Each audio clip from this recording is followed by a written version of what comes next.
Kane mampeni abedi achire ya wanuane 2 frank ama NPP amanyoko Dr. Bawumia na ne wakasasa se NPP amanyoko no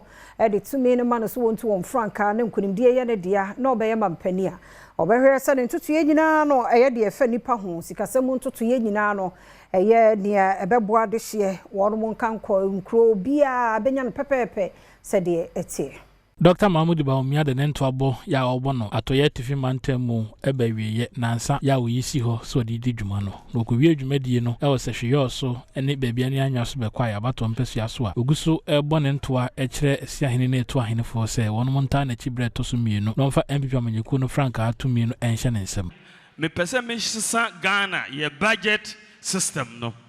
ye budget se sia ye ndwin constituencies no ho yete akra na ye budget me pese mesisa Ghana budget system no said ye before mobile budget dey say omuba constituencies ni nyina omunan so abisa asema ehia constituencies no eno na ebeko into the budget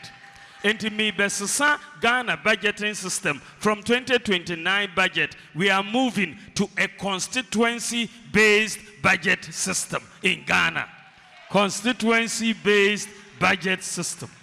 We ye osande tudwa se mpuntudwuma hodo a ye nche ne pepepe wo mamu no e hadwene pa enu nti oba batompesu bia benya ne sika ono ade aye ne mpuntudwuma wabra ni nyina abekọ akomesika budget a obeye no afimpi mienu ne aduonu nkono se Ghana for to abama no bedi mampania projects e ba ye bechiche ama constituencies no na mo aye projects no ye ntam project Kasee enkomma nipa baako anasa nipa mienu ye bechiche street lights na ye be ya $1.4 billion ye di every constituency benya na ade $5 million na moso motimi aye sa contracts no ama